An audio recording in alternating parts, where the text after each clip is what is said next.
नमस्कार. जय मल्हार, जय महाराष्ट्र, जय भारत. सर्वांचं धनगर समाज जागृती यूट्यूब चॅनल परिवाराच्या वतीने आजच्या महाचर्चा या कार्यक्रमामध्ये मनापासून स्वागत. आपल्या सर्वांना प्रथमतः विनंती करतो, चॅनल सबस्क्राईब केला नसेल तर सबस्क्राईब करा. लाईक करायला विसरू नका, शेअर करायला विसरू नका. तुमच्या प्रतिक्रिया नक्की कळवा. आजचा आपला कार्यक्रमाचा विषय जो आहे तो अत्यंत महत्त्वाचा आहे. अजित पवार गटाचे आमदार मावळचे सुनील शेळके ज्यांनी धनगर जमाती बाबतीत एक वक्तव्य केलेलं आहे जे प्रचंड अपमानास्पद आहे. आणि मग त्या वक्तव्यामुळे महाराष्ट्रातील तमाम धनगर बांधवांच्या भावना ज्या आहेत त्या दुखावल्या गेलेल्या आहेत. शिवाय आदर्श आचारसंहिता जी निवडणूक कालावधी सुरू आहे आणि आदर्श आचारसंहितेचा देखील भंग झालेला आहे. त्यामुळं आज आपल्या बांधवांच्या काय प्रतिक्रिया आहेत, रोष जो आहे बांधवांचा तो महाराष्ट्रासमोर आपण ठेवतोय. आणि या कार्यक्रमाच्या निमित्ताने मी आपल्याला सर्वांना विनंती करेल की मावळात राहणाऱ्या तमाम धनगर बांधवांच्या पर्यंत हा व्हिडिओ देखील पोहोचवा, हा कार्यक्रम पोहोचवा, जेणेकरून आपले तमाम धनगर बांधव जे आहेत हे यांना मतदान करणार नाहीत. हीच यांच्यासाठी फार मोठी शिक्षा असेल. कारण की यांनी ज्या पद्धतीनं वक्तव्य केलेले आहेत, यांच्या तोंडातून ज्या पद्धतीनं धनगर जमातीच्या बाबतीतल्या ज्या द्वेष भावना आहेत त्या प्रकट होतात, त्या अनेक प्रस्थापितांच्या मध्ये सहजपणे पर्क्युलेट झालेल्या आपल्याला पाहता येतील. आणि म्हणून आज आपण तो विषय नेमकं काय बोललेत आणि तिथले स्थानिकचे उमेदवार जे आहेत त्यांनी देखील त्यांची बाजू जी आहे कशी चुकीची आहे ती देखील मांडण्याचा प्रयत्न केलेला आहे. त्या दोन्ही बाजू आपल्या समोर ठेवणार आहेत आणि पुढे मी चर्चेला घेऊन जाणार आहे. तत्पूर्वी आपल्याला पुन्हा एकदा विनंती करेल की आपल्या कमेंट्स असतील, सबस्क्राईब असेल, चॅनल शेअर करायला जास्तीत जास्त प्रयत्न करा.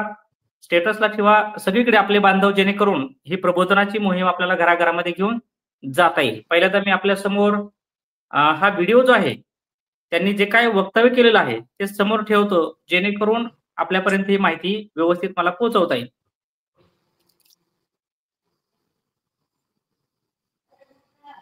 हे धनगर सांभाळला की अख्खी मेंढरा आपोआप मागे येतात.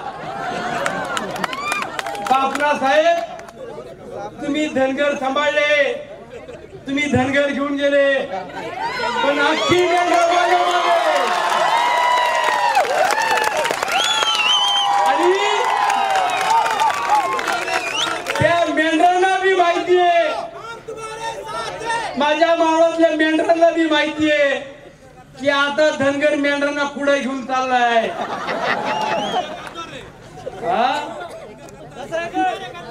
धनगर खाटकाकडे घेऊन चाललाय. माझी माझी बकर जाणार नाही, तुम्ही काळजी करू नका. तुमच्याच भाषेत. त्यानंतर हे जे आहेत तिथले विद्यमान आमदार आणि आता विधानसभेचे उमेदवार आहेत अजित पवार गटाचे, त्यांनी केलेले वक्तव्य मी आपल्या समोर ठेवलेले आहेत. दुसरी बाजू जे आहेत, जे दुसरे उमेदवार आहेत त्यांनी काय वक्तव्य केलेले आहेत, काय म्हणणं आहे ते देखील आपण ऐकूया. खूप वाईट विधान केलेलं आहे. खरं तर त्यांनी असं विधान केलं, धनगर गेले आणि मेंढर राहिले. याचा अर्थ काय होतो? खरं तर हा आमच्या धनगर बांधवांचा अपमान आहे. पुण्यश्लोक अहिल्याबाई होळकरांचा अपमान आहे. ज्या दिवशी या धनगर समाजाच्या असणाऱ्या काठीचा फटका त्याला पडेल त्यावेळेस तो जाग्यावर येईल. कारण की अशा वृत्तीच्या माणसाची आपल्याला एकच गोष्ट लक्षात येते, तो जाती भेद करतो, धर्म भेद करतो. हे खरं तर आपल्या भारताच्या साठी, महाराष्ट्रासाठी खूप म्हणजे अपमानास्पद बात आहे. म्हणजे ज्या गोष्टीसाठी राष्ट्र भांडतोय, ज्या गोष्टीसाठी आपले सर्व नेते मंडळी भांडतात, समाजकारण करणारी मंडळी भांडतात, ज्याचा विचार प्रसार खरं तर एकतेच्या माध्यमातून उभा राहतो, त्या गोष्टी आपण काहीच करत नाही. आणि त्याच्याही पलीकडे आमच्या सर्व कार्यकर्त्यांना तो म्हणला मेंढर. अरे मेंढराचा उपमा देत असताना ना तो काय समजतो, तो माझा परिवार आहे. प्रवाह वेगवेगळा असेल, पण या भारताचे आपण नागरिक आहोत याचं त्याला भान राहत नाही. स्वतःसाठी काहीही विचार करतो. मग मी काही झालं तरी मी कायदेशीर बाबीमध्ये माहिती घेईन आणि त्यानंतर मी इलेक्शन अधिकारी असेल तिथं जरूर याची कंप्लेंट करेल. हा भारताचा अपमान नव्हे तर आपल्या संविधानाचा अपमान आहे असं मी जाहीर निषेध करतो. आणि भविष्य काळामध्ये अशा प्रवृत्तीला टेचून काढण्यासाठी खरं तर आपण सगळ्या मंडळींनी एकत्र येण्याची गरज आहे. हे आव्हान करतो आपल्याला. धन्यवाद व्यक्त करतो, आभार व्यक्त करतो आणि थांबतो. माझ्यासोबत स्टुडिओमध्ये चर्चेसाठी डॉक्टर व्यंकटेश चामनार सर आहेत. त्यानंतर महादेव नरवटे जे आहेत त्या दोघांचंही स्वागत करतो आणि कार्यक्रमाला सुरुवात करतो. नरवटे सर, चामनार सर, आपण बघितलं असेल सुनील शेळके आमदार यांच्या प्रतिक्रिया, तुम्ही ज्या पद्धतीच्या कमेंट आहेत, ज्या पद्धतीनं धनगरांच्या बाबतीमध्ये यांच्या पोटातलं कसं ओटावरती आलेलं आहे हे आपण बघितले. या कार्यक्रमाच्या निमित्तानं मी महाराष्ट्रातील तमाम धनगर बांधवांना आवर्जून सांगेन, जिथं कुठं फोन लावून तर तुम्ही जाब विचाराच, परंतु वेगवेगळ्या ठिकाणी निषेध नोंदवले पाहिजे. जिथे कुठे हे प्रचारासाठी महोदय येतील त्या ठिकाणी देखील त्यांना जाब विचारला पाहिजे, त्यांच्या पक्षाच्या नेत्यांना जाब विचारला पाहिजे, त्यांच्या सर्वोच्च नेत्याला जाब विचारला पाहिजे. आणि धनगरांच्या बाबतीमध्ये ज्या पद्धतीनं धनगर जमातीची अवहेलना करणारी अशी अपमानास्पद वक्तव्य करणं, अपमानास्पद बोलणं, जो आपल्या सर्वांच्या माहितीसाठी सांगतो, जो कोड ऑफ कंडक्ट आहे त्याच्यातला सेक्शन 1 आहे जनरल कंडक्ट. हा जनरल कंडक्ट सर काय सांगतो? The section deals with general set of guidelines to be followed by the parties and candidates during the election process. It prohibits any discrimination, incitement, or speeches based on the religion, linguistic, or caste, and refrains candidates or parties from criticizing others based on their personal private life or unsubstantiated allegations. The section has bans all activities against law such as bringing, intimidation, impersonation, unlawful occupation of private property, or disturbance to public parties. Also shall also not create disturbances to other parties or candidates while campaigning. म्हणजे एखाद्या जाती जमातीचा या ठिकाणी अवमान करणं हा code of conduct जो आहे याचा भाग होतो. कोड ऑफ कंडक्ट जो आहे त्यांनी या ठिकाणी पाळलेलं नाही हे देखील यामधून अधोरेखित होतं. आणि त्याच्यामुळं इलेक्शन कमिशनकडे देखील आपण तक्रार केली पाहिजे, त्यांना ईमेल केला पाहिजे आणि कळवलं पाहिजे असं मला आवर्जून वाटतं. जिथे कुठे महाराष्ट्रात ते फिरतील तिथे तिथे त्यांना आडवा जाब विचारला पाहिजे. कारण की असं धाडस या महाराष्ट्रामध्ये 2 कोटी धनगर जमात वास्तव्य करतील, त्यांच्या बाबतीत असं बोलायचं धाडस या उमेदवारांचं होत असेल, कोणाचंही नाही झालं पाहिजे. कुठल्याही जातीचा अवमान झालाच नाही पाहिजे मुळामध्ये. पण जर कुणी असं धाडस करत असेल तर त्याला जाब विचारला पाहिजे. मी थेट व्यंकटेश चामनार सरांना चर्चेमध्ये सहभागी करून घेतोय. चामनार सर,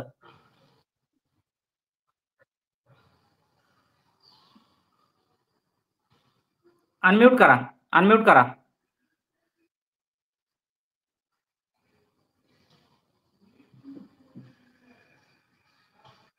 चामनार सर अनम्यूट करा. तोपर्यंत मी आपल्या सर्वांना एक विनंती करेन, मावळात जे कोणी बांधव आहेत, मतदार आहेत, त्यांनी या माणसाला घरी बसायची व्यवस्था करा. याचा पराभव झाला पाहिजे एवढं सगळ्यांनी ध्यानात ठेवा. त्याचा पराभव करण्यासाठी हा व्हिडिओ मावळातल्या जास्तीत जास्त बांधवांच्या पर्यंत गेला पाहिजे याची खबरदारी कार्यक्रम पाहणाऱ्या सर्व बांधवांनी घेतली पाहिजे.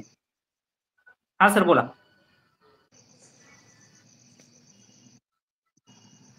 खरं तर 2024 विधानसभेची रणधुमाळी महाराष्ट्रात सुरू असताना प्रत्येक उमेदवाराला विजयी होण्यासाठीचा जो काही त्याचा सध्याचा प्रोग्राम आहे त्याच्यामध्ये व्यस्त असताना सुद्धा ते मावळचे आमदार सुनील शेळके यांना जे विनाशकाले विपरीत बुद्धी सुचलेली आहे त्याचा मी प्रथमतः जाहीर निषेध करतो. कारण समाजावर किंवा जातीवर बोलून आणि त्याची टिंगलटवाळी करणं हा आचारसंहिते भंगाचा सुद्धा त्याच्यावर गुन्हा दाखल होऊ शकतो. आणि मुळामध्ये एवढ्या मोठ्या समाजाला तो एवढ्या सहज गतीने कसा चिडवायला लागलाय त्याची मजाक उडवायला लागलाय. त्याला मेंढका काय म्हणतो, मेंढर काय म्हणतो. आणि या पद्धतीनं जर समाजाला बेदखलपणे आणि त्याची जर टिंगल होणार असेल तर समाजातल्या सुशिक्षित लोकांनी, विचारवंतांनी आणि समाजामध्ये जे कोणी आज कार्यतत्पर लोक आहेत यांनी आपल्या भावना नुसता जाहीर निषेध करून चालत नाही. तर सुनील शेळके आणि सुनील शेळके सारखी असलेली प्रवृत्ती ही मतदानाच्या दिवशी 20 तारखेला ठेचूनच काढली पाहिजे. एकाही समाजाचं मत याच्या बाजूने गेलं नाही पाहिजे. अशा पद्धतीची तटबंदी झाली पाहिजे. आणि या तटबंदीचा धाक, डर या सगळ्या लोकांना मिळाला पाहिजे. तेव्हाच या लोकांचं इथून पुढचं हे असं जातीयवादाचं वर्तन थांबेल. आणि एवढं करूनही आपले लोक जर त्यालाच घोंगडीन काठी घालून त्याचा सत्कार करणार असतील तर समाजाच्या त्या लोकांचा सुद्धा प्रथमतः निषेधच केला पाहिजे. समाजाची काठीन घोंगड यांच्या हातात न देता समाजानं काठी घेऊन 20 तारखेला त्या मशीनवर मारून याचा पराभव केला पाहिजे.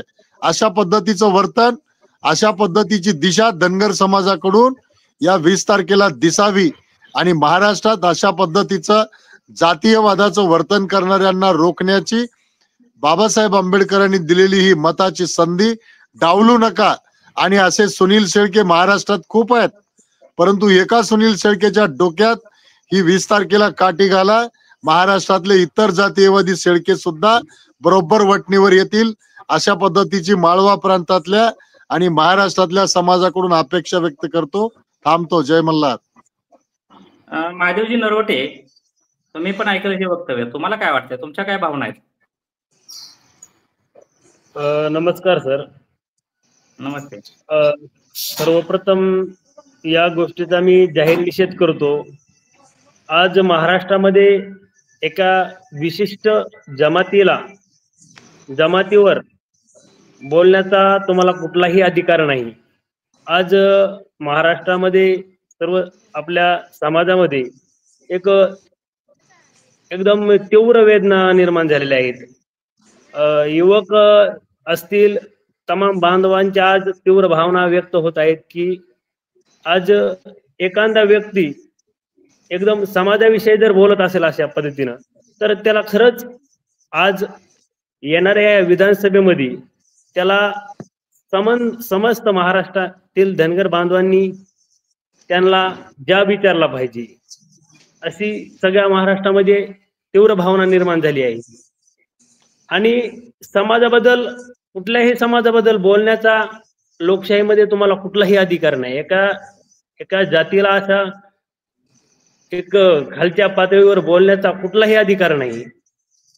त्या पद्धतीने आता जसं श्री आमचे व्यंकटेशजी सामनर सरांनी सांगितलं की आता ह्यांचा जे येणाऱ्या विधानसभेमध्ये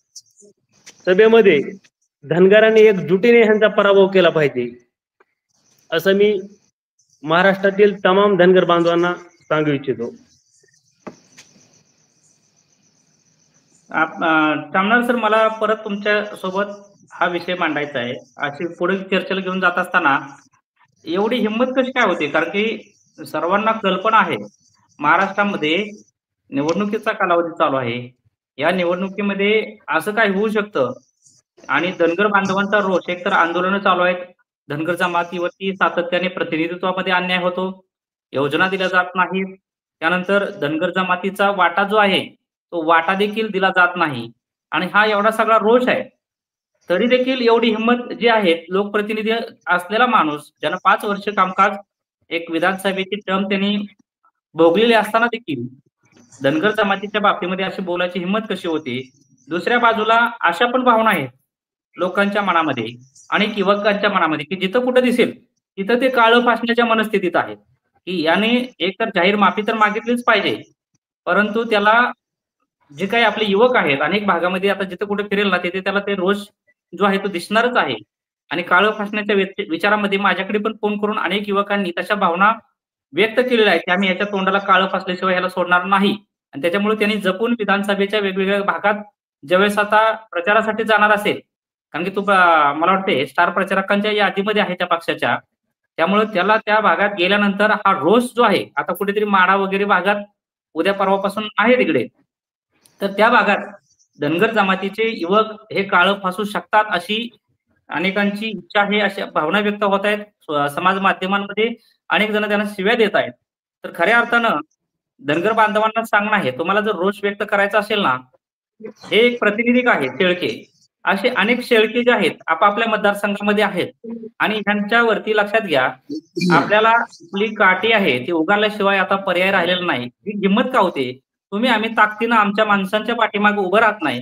तुमचे आमचे प्रतिनिधी आम्ही सन्मानाने निवडून देत नाही. आमच्या मागं आपलं विभाजन सातत्याने होतं आणि ह्याचा फायदा असे लोकप्रतिनिधी घेतात. हे प्रस्थापित मंडळी लोकप्रतिनिधी जे आहेत, हे जातीयवादी आहेत, हे प्युअरली आता सिद्ध झालेलं आहे.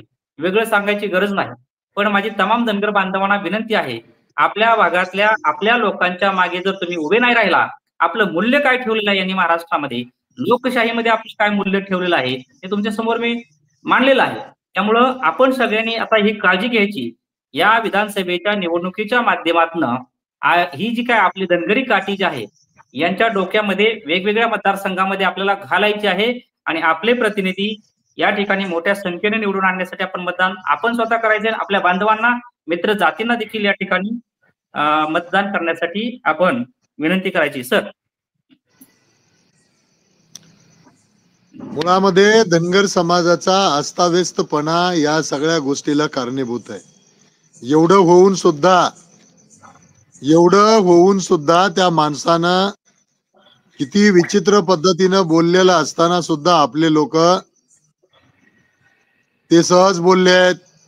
ते काय असं जाणून बुजून बोलले नाहीत. आपलेच लोक अशी पाठराखण करतात.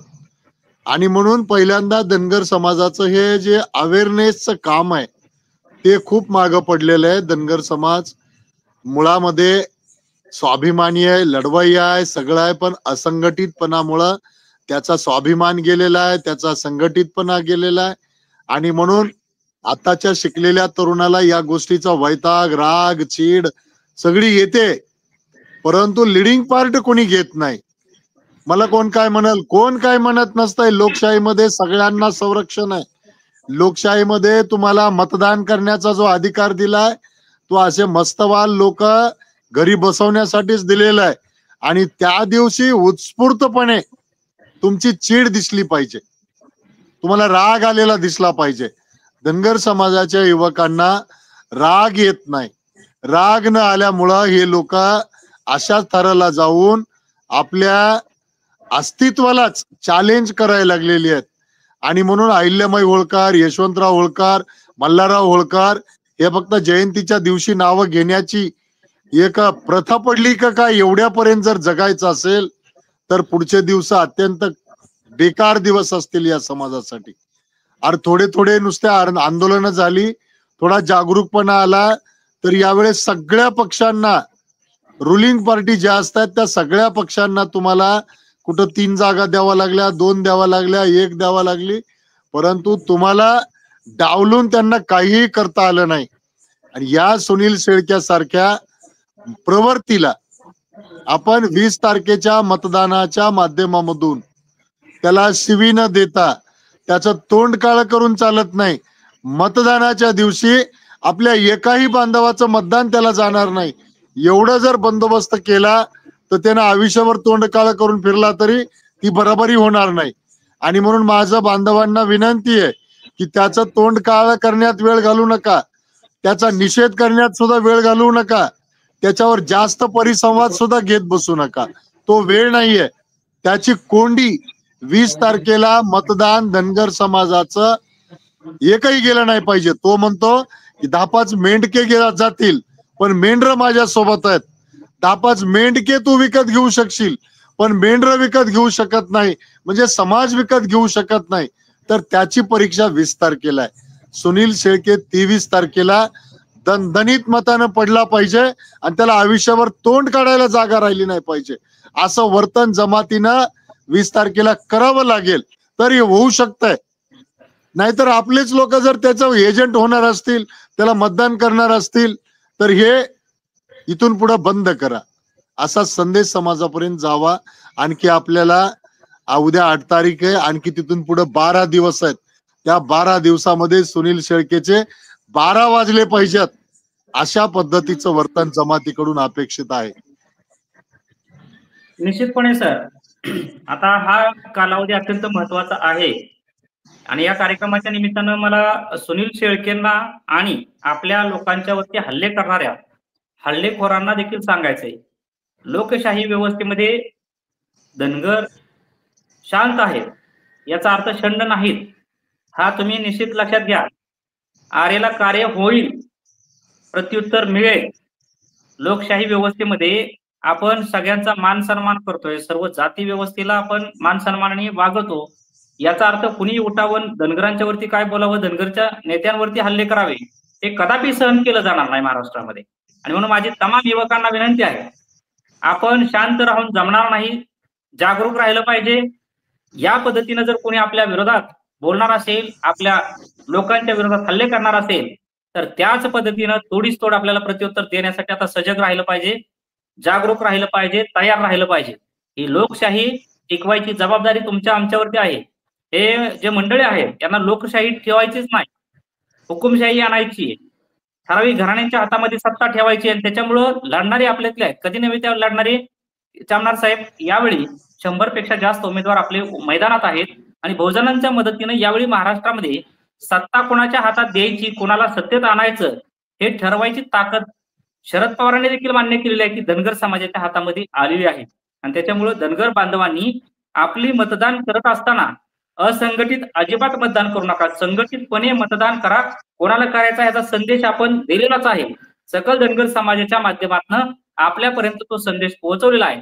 आणि त्याच्यामुळं बांधवांना काळजी घ्या, गावखेड्यात वाडी वस्तीवरती जाऊन आता हा संदेश दिला पाहिजे. विधानसभेच्या निवडणुकीमध्ये धनगरांचं अस्तित्व जे आहे, धनगरांचं मूल्य जे आहे हे दिसलं पाहिजे. एवढी काळजी तुम्हाला आम्हा सगळ्यांना घ्यायची, त्याचं उत्तरदायित्व, त्याची जबाबदारी तुमच्या आणि माझ्या खांद्यावरती येऊन पडलेली आहे. आणि म्हणून जागरूक युवकांनी आपल्या ज्येष्ठांना असेल, महिलांना असेल, घरातल्या सर्वांना असेल, मेंढपाळांना असेल, मजुरांना असेल, विद्यार्थी सगळ्यांपर्यंत हा संदेश पोहोचवायचा आहे की आपल्याला मतदानाचा प्राधान्यक्रम आपल्या माणसाच्या मागे उभा करायचा आहे, आपल्या लढणाऱ्या माणसाला बळ द्यायचंय. आणि असे बोलणारे जे आहेत, आपल्या विरोधात बोलणारे, आपल्या माणसाला त्रास देणारे, आपल्या माणसांना आडवे येणाऱ्यांना आडवं करण्यासाठी देखील आपण त्यांच्या पाठीशी ठामपणे उभं राहायचंय. नरवटे.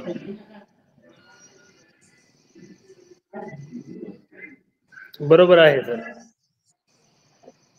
आता जसं आमचे आदरणीय चामनर सर म्हटल्याप्रमाणे येणाऱ्या काळामध्ये विधानसभेमध्ये निश्चितच या शेळक्यांचा पराभव हा महाराष्ट्रातील धनगर बांधव केल्याशिवाय राहणार नाही. आणि इथून पुढे कुठलाही धनगर समाजाविषयी कुणाचीही ताकद झाली नाही पाहिजे किंवा एखाद्या समाजाविषयी बोलण्यासाठी. त्यामुळे आता तरुणांनी सगळं एकत्र येऊन सगळ्यांनी जागा होण्याची गरज आहे. या महाराष्ट्रामध्ये आज सगळीकडे धनगर उमेदवार आपले उभा आहेत, त्यांना जास्तीत जास्त मतांनी कसं निवडून आणता येईल याच्याकडे सर्व महाराष्ट्राने लक्ष दिलं पाहिजे. गेली अनेक वर्षांनी 70 वर्षापासून प्रस्थापेंनी या महाराष्ट्रातील धनगर जमातीवर अन्याय केलेला आहे आणि आता तो आपल्याला झुगडून लावण्यासाठी महाराष्ट्रातील सर्व बांधवांनी एकत्र येऊन आपण राजकीय अस्तित्व निर्माण करण्याची खऱ्या अर्थाने आता गरज आहे. अहिल्यादेवी होळकरांच्या, राजे मल्हारराव होळकरांच्या विचाराचे वारसदार होऊन आपण सर्वांनी आपलं अस्तित्व निर्माण करायचं आहे. या परिस्थितीच्या विरोधामध्ये खऱ्या अर्थाने आपल्या धनगर समाजाला लढा संघर्ष करण्याची गरज आहे. गेली अनेक वर्षांनी आपल्या समाजावर सातत्याने अन्याय होत गेला आहे, परंतु आता हा अन्याय संघर्षाच्या रूपातून सर्वांनी त्यावर मात करून आता त्याचं विजयात रूपांतर करण्यासाठी सर्वांनी समाजासाठी एकत्र येण्याची गरज आहे. ओके, लाईव्ह पोलिंग सुद्धा आपलं चालू आहे. लाईव्ह पोलिंग मध्ये पण आपण बघू शकता जवळपास 90% लोक जे आहेत जो आपण प्रश्न विचारला होता, धनगर जमातीबाबत आमदार सुनील शेळके यांनी केलेल्या अपमानास्पद वक्तव्याने मावळ विधानसभेत त्यांचा पराभव होईल का? 90% लोक म्हणतायत होईल. बांधवांनो, हा जो काय आशावाद आहे, खरोखरच संघटित होतोय आपण, आपल्याबद्दल कोणी काय करतंय त्याच्या विरोधात आपण लढतोय, हे दाखवून द्यायचं असेल तर आपल्याला त्याचा पराभव करणं, त्याच्या विरोधात काम करणं आणि त्याला महाराष्ट्रामध्ये जिथे कुठल्या विधानसभेत जाईल तिथे फिरूतनी देणं, भाषणं न करून देणं, ही देखील आपल्याला आपली ताकद या माध्यमातून देखील दाखवली पाहिजे, की जेणेकरून उद्याच्या काळात कोणाची हिंमत नाही झाली पाहिजे की धनगर जमातीच्या बाबतीमध्ये अपशब्द वापरण्याची, धनगरांच्या मेंढ्या असतील, धनगरांचा व्यवसाय असेल, धनगरांना ज्या पद्धतीनं अपमानास्पद केलं जातं, बोललं जातं, ते बोलायची हिंमत नाही झाली पाहिजे. या पद्धतीनं त्याला महाराष्ट्रात ट्रीटमेंट दिली पाहिजे. आणि हा संदेश सगळ्यांनी आपल्या तरुण पिढीनं विशेषतः सोशल मीडियाच्या माध्यमातून, हा लाईव्ह कार्यक्रम असेल, कार्यक्रम पाहणाऱ्यांनी सगळ्यांनी शेअर करा, एवढा शेअर करा की प्रत्येक धनगरांच्या मोबाईलमध्ये, घरामध्ये हा विषय चर्चेला गेला पाहिजे आणि असल्या सगळ्या प्रवृत्ती यावेळी घरात बसवल्या पाहिजेत. हाच एवढा आपण ठाम निश्चय या विधानसभेला करायचा आहे, एवढा संदेश सगळ्यांनी तंतोतंत पाळायचा आहे. आणि तुम्हाला काय वाटतंय, काय केलं पाहिजे सुनील शेळके या प्रवृत्तीचं, जे महाराष्ट्रातल्या अनेक विधानसभा मतदारसंघामध्ये आहे, ते कमेंट करून मला कळवा. आणि दुसऱ्या बाजूला लाईव्ह सेक्शन मध्ये वेगवेगळ्या कार्यक्रमाचे प्रबोधनाचे व्हिडिओ आहेत, वेगवेगळे कार्यक्रम आपल्या चॅनलच्या माध्यमातून चालवले जातात, ते देखील पाहून तुमच्या काय प्रतिक्रिया असतील, काय सूचना असतील त्या माझ्यापर्यंत पोहोचवा, अशी मी आपल्याला विनंती करून पुन्हा एकदा 20 तारखेला विनंती करतोय की या प्रवृत्तींना गाडायचं काम सकल धनगर समाजानं करायचं आहे. आणि जे इतर जाती धर्माचे बांधव आहेत त्यांना देखील विनंती आहे, या जातीवादी प्रवृत्ती यांना घरी बसवायसाठी तुम्ही धनगर बांधवांना साथ द्या, कारण की यावेळी धनगर बांधव एकवटलेले आहेत आणि हे विधानसभेला निश्चित तुम्हाला दिसून येईल. धनगरांचा एक गट्टा काय करू शकतो हे विधानसभेला तुम्हाला 100% दाखवून देऊ. या प्रस्थापित मंडळींना विस्थापित करायचं काम करू, एवढं निश्चितपणे तुम्हाला सांगतो आणि सगळ्यांनी साथ द्यावी अशी विनंती करतो. आणि चामदार सर, काय तुम्हाला कमेंट करायचे नसतील तर हा कार्यक्रम मी संपवतो. मुळामध्ये धनगर समाजाचे 100च्या जवळ उमेदवार उभे आहेत. महाराष्ट्रातल्या समाजाला एकच विनंती आहे की ज्या ज्या मतदारसंघामध्ये धनगर समाजाचे उमेदवार मुख्य पार्टीकडून उभे आहेत त्यांना मतदान करा. आणि ज्या ज्या ठिकाणी चांगल्या पद्धतीनं अपक्ष उमेदवार आहेत किंवा वंचित बहुजन आघाडी सारख्या पक्षाकडून उमेदवार उभे आहेत त्यांना सुद्धा समाजाने एकमुखी मतदान करणं अत्यंत गरजेचं आहे. या निवडणुकीच्या माध्यमामधून धनगर समाजाचा संघटितपणा राज्याच्या समोर येणार आहे की ज्या ठिकाणी आपले उमेदवार आहेत त्या ठिकाणी आपण आपल्या समाजाची पाठराखण केली, हा संदेश महाराष्ट्रात जाणं गरजेचं आहे. उद्याच्या येणाऱ्या प्रत्येक निवडणुकीला या 2024चा संदेश हा पुढचा मार्गक्रमण करण्यासाठी, राजसत्ता आपल्या ताब्यात घेण्यासाठी अतिशय परिणामकारक आणि पुढच्या तरुणांसाठी सुद्धा, पुढच्या पिढीसाठी सुद्धा तो निश्चितच मैलाचा दगड ठरावा अशी ही 2024ची निवडणूक आणि याच्यामध्ये धनगर समाजाचं झालेलं परिवर्तन आणि केलेली वाटचाल ही मताच्या पेटीतून दिसावी अशी अपेक्षा आहे आपल्याला सगळ्यांना.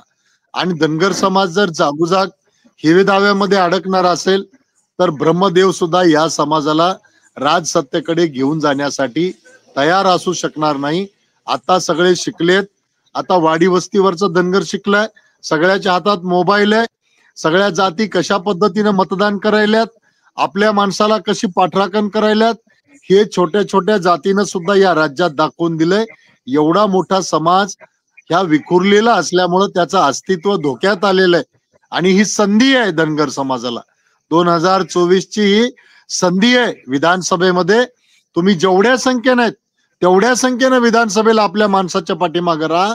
येणाऱ्या स्थानिक स्वराज्य संस्था, नगरपालिका, महानगरपालिका, जिल्हा परिषदा, पंचायत समित्या आणि येणाऱ्या ग्रामपंचायती धनगर समाजाच्या शक्तीशिवाय त्या पुढे जाणार नाहीत असं वर्तन 2024च्या विधानसभेमध्ये धनगर समाजाकडून अपेक्षित आहे. ही अपेक्षा आम्ही सगळेजण आपल्याकडून ठेवतोय. धन्यवाद. धन्यवाद सर. पुन्हा एकदा आपल्याला विनंती करेल, चॅनल सबस्क्राईब केला नसेल तर सबस्क्राईब करा, शेअर करा, लाईक करायला विसरू नका, कमेंट करा, तुमची मतं या ठिकाणी व्यक्त करा. आणि लाईव्ह सेक्शन मध्ये कार्यक्रम आतापर्यंत घेतलेले अनेक कार्यक्रम आहेत आपले प्रबोधनाचे, जागृतीचे, समाज संघटनेचे, ते देखील आपण पाहावेत आणि काय प्रतिक्रिया असतील तर मला जरूर कळवा.